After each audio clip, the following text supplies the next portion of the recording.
Assalamualaikum warahmatullahi wabarakatuh.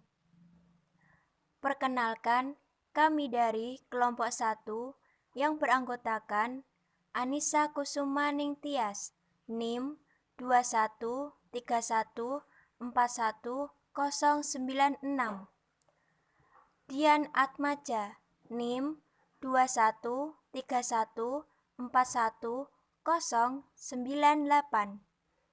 Ulfa Oktaviani, NIM 213141092.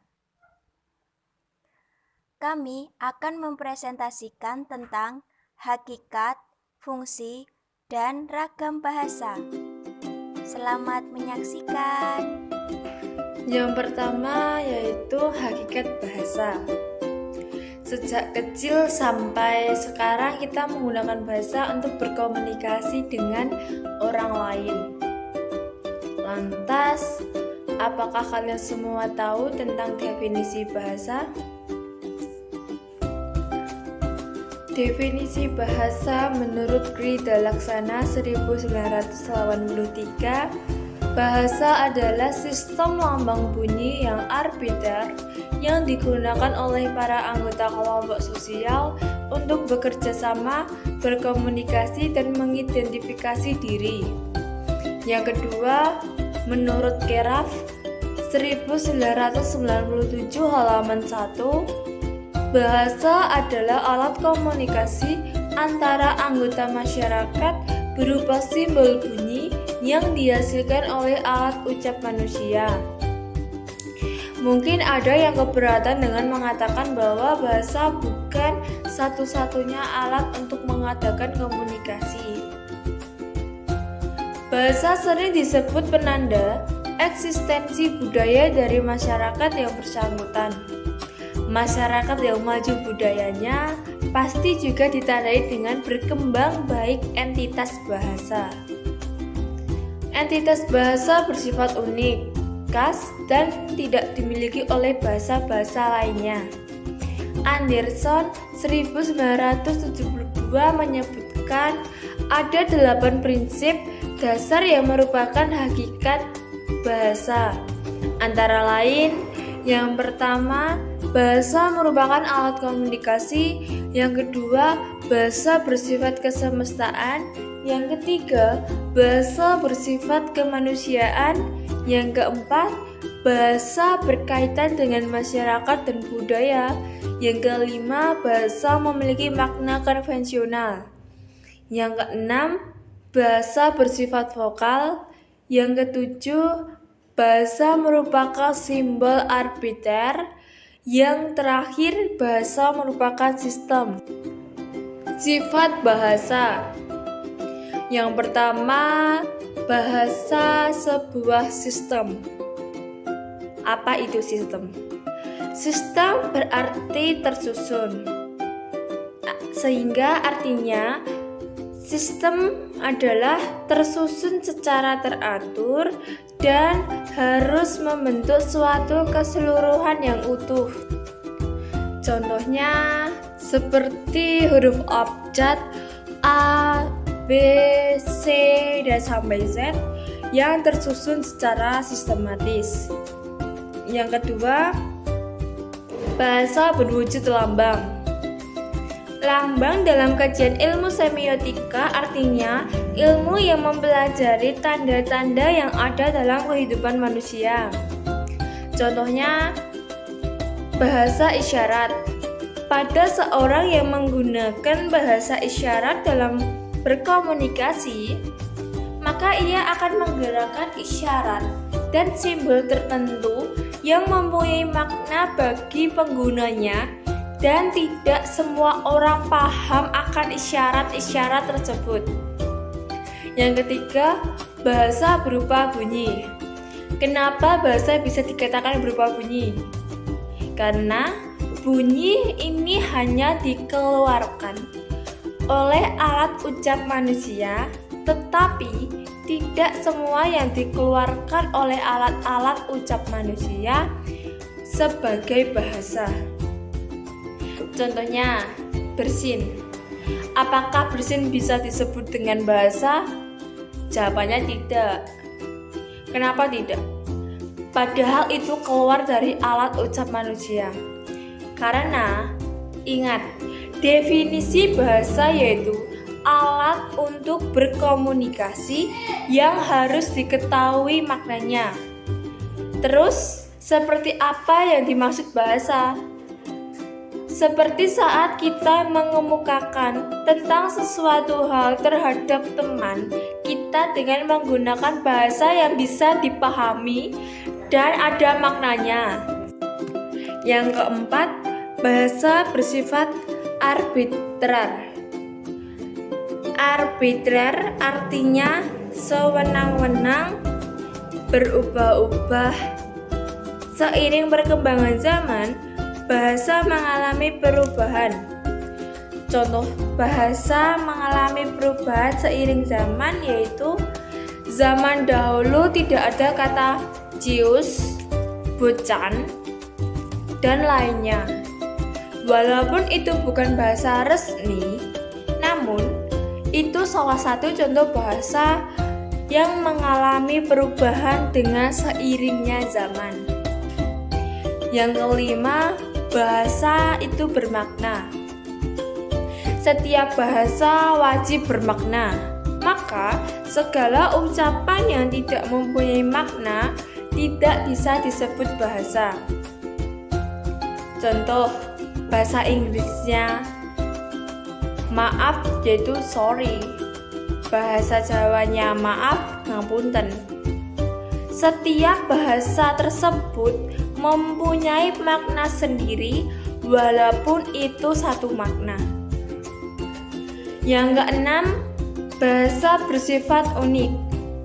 Bahasa bersifat unik artinya setiap bahasa mempunyai ciri khas sendiri yang tidak dimiliki oleh bahasa lainnya.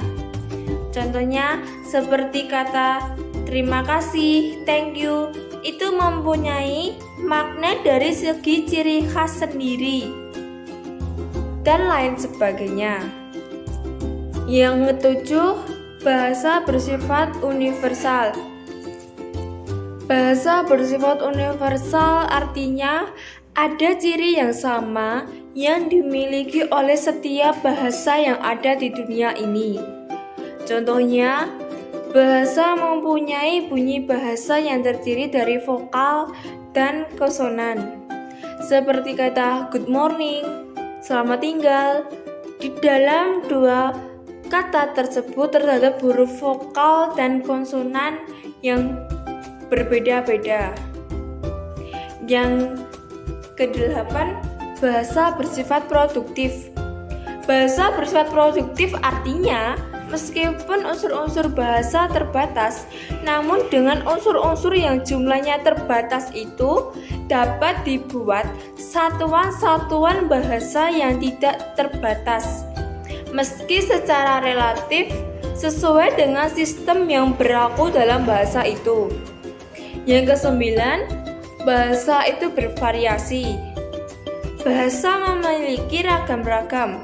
Contohnya, daerah satu dengan daerah lain mempunyai ciri khas bahasa tertentu. Jika itu bersifat personal, disebut idiolek. Maksud idiolek adalah bahwa orang itu mempunyai ciri khas sendiri. Dan yang terakhir, bahasa itu manusiawi. Artinya, bahasa hanya digunakan oleh manusia melalui alat ucap manusia. Kedua, fungsi bahasa.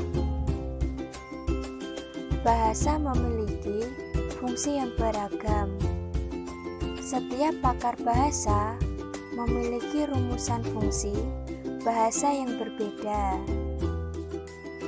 Sesuai dengan fokus-fokus penjelasannya, akan tetapi fungsi bahasa yang paling utama adalah komunikasi dan interaksi.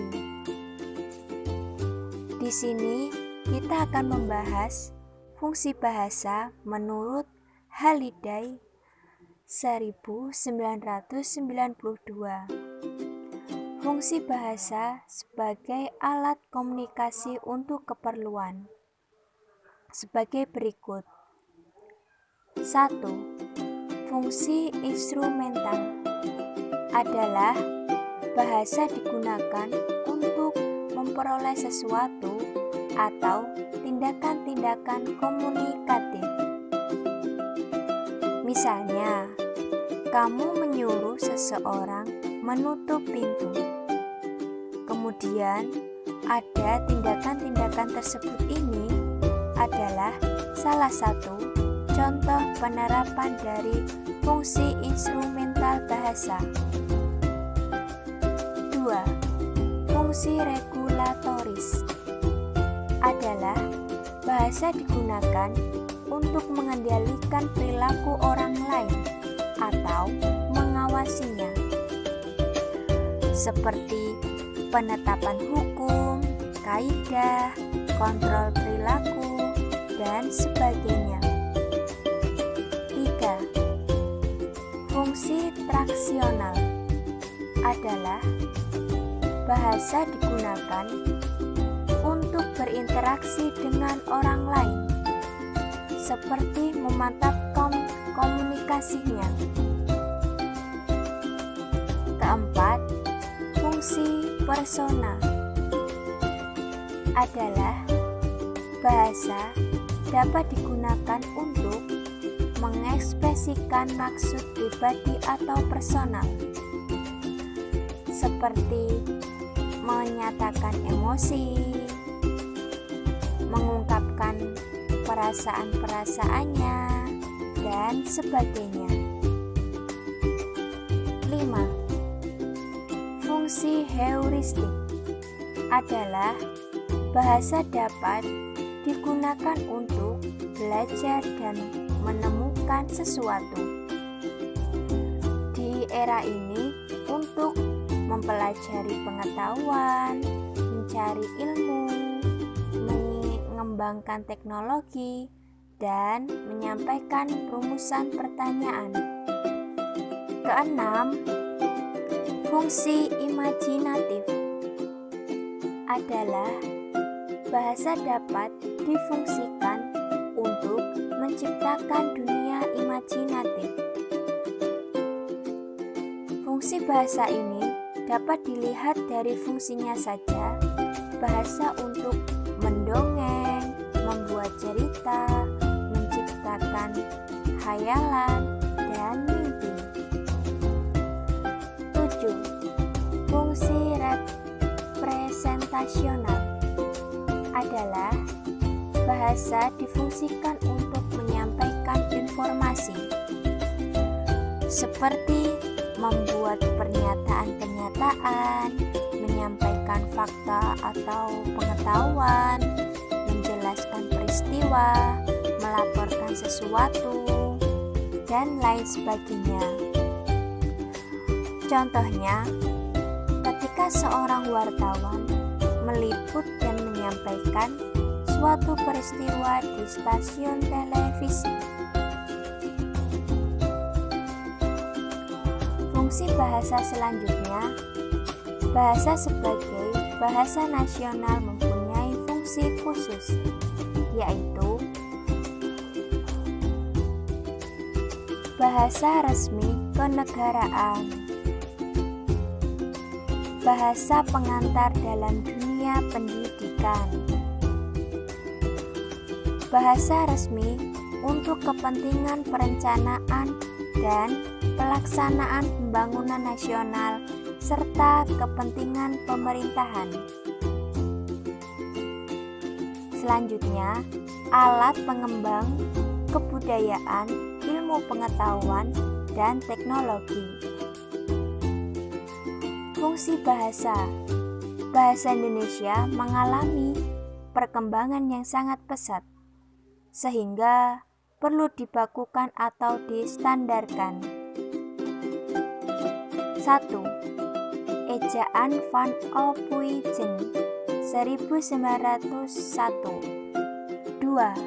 Ejaan Swewandi 1947. 3. ejaan yang disempurnakan EYD tahun 1972. 4. Pedoman umum ejaan bahasa Indonesia yang disempurnakan dan pedoman istilah 1975. 5. Kamus Besar Bahasa Indonesia dan Tata Bahasa Baku Bahasa Indonesia 1988. Fungsi bahasa memiliki fungsi-fungsi yang dimiliki oleh bahasa baku, yaitu 1. Fungsi pemersatu adalah bahasa Indonesia mempersatukan suku bangsa yang berlatar budaya dan bahasa yang berbeda-beda.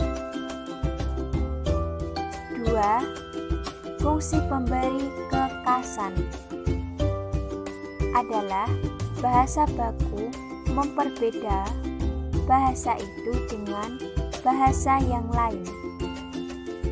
3. Fungsi penambah kewibawaan adalah bagi orang yang mahir berbahasa Indonesia dengan baik dan benar.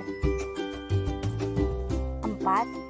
Atau yang terakhir, fungsi sebagai kerangka acuan adalah bahasa baku merupakan norma dan kaidah yang menjadi tolak ukur yang disepakati bersama untuk menilai ketepatan penggunaan bahasa atau ragam bahasa. Yang ketiga, ragam bahasa. 1. Ragam bahasa berdasarkan waktunya. A. Bahasa ragam lama atau kuno. Dengan bahasa ragam kuno dapat dilacak keberadaan atau eksistensinya. Berikut makna sejumlah dokumen kuno, yaitu seperti aneka prasasti dan tulisan-tulisan yang tertuang dalam piranti yang masih sangat sederhana. B. Bahasa ragam baru atau modern. Dalam ragam baru ini ada kemungkinan adanya inovasi kebahasaan yang baru. Dengan bahasa ragam baru pula, perkembangan masa depannya dapat diprediksikan. C.